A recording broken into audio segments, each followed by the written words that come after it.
Hi everybody, this is Ben, the artist, the author of the Prehistoric Creature Cartoon series, and this is actually the third video to continue introducing these remarkable prehistoric creatures.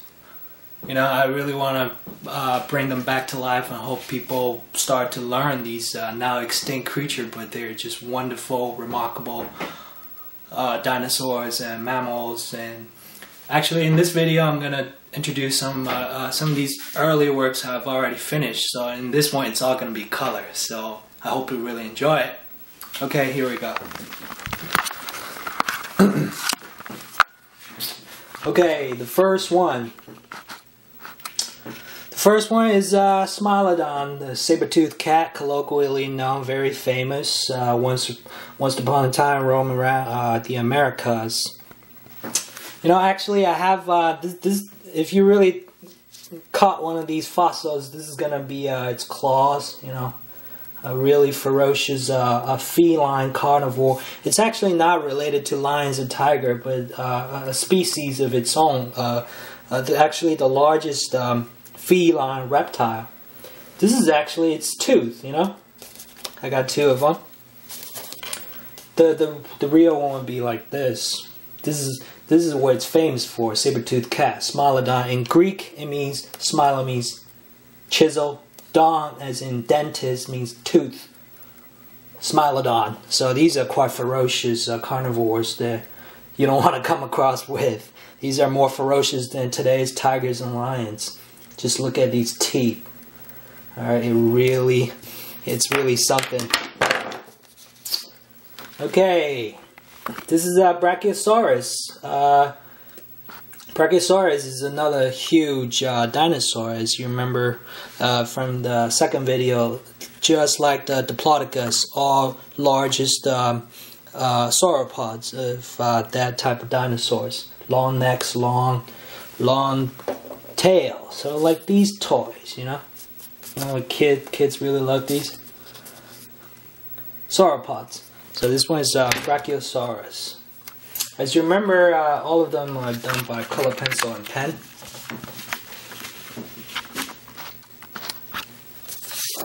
This one's Triceratops. Triceratops, another quite famous dinosaurs, as you can remember.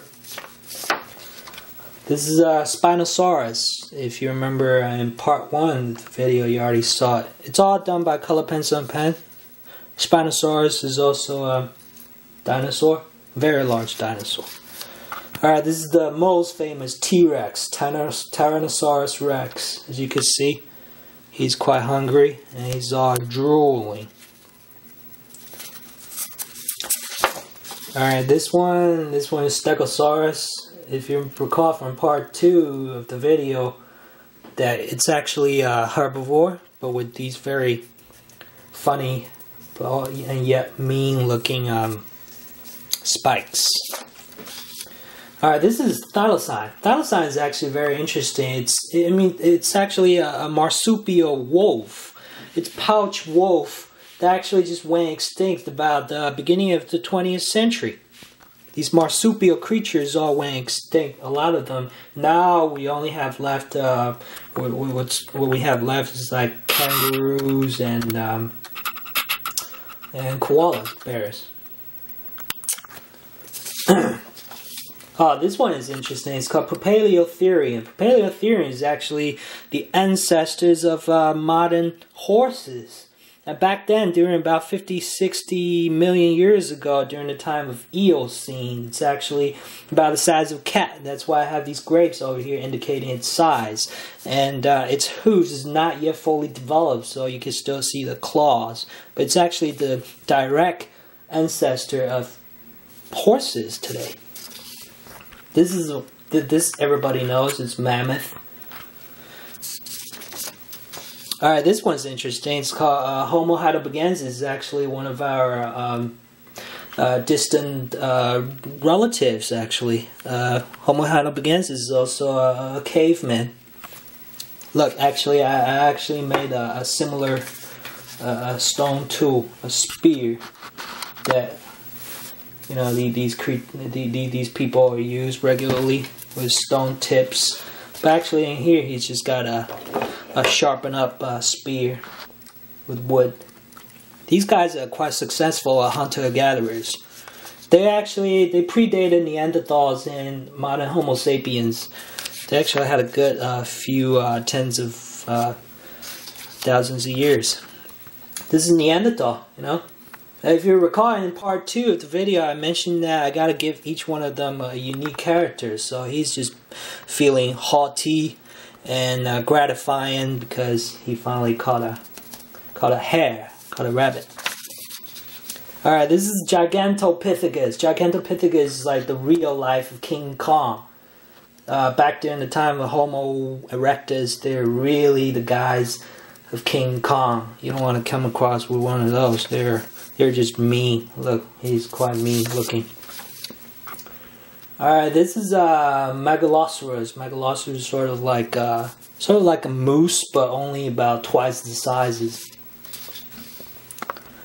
This one is Dodo. If you recall that Dodo, well, I don't know if you know, it actually just went extinct a couple hundred years ago in Madagascar.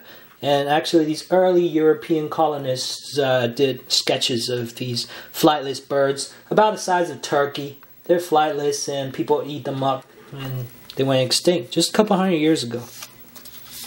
Gardenosia is actually an extinct primate. Monkey-like creatures back during the time called Eocene, about 50-60,000 years ago. Eocene is right after, well, before Eocene it's Paleocene, and before Paleocene it's Cretaceous, and by Cretaceous times, with that asteroid collision with the Earth, about 95% of all Earth creatures died out. And that's after dinosaurs period, the mammals start to rule the earth. Now this is called Thylacoleo. Thylacoleo, in Greek, thylaco means pouch, leo means lion. Thylacoleo is also a marsupial lion. That means that it's also like kangaroos, but it's a lion and used to roam around Australia, but went extinct a long time ago.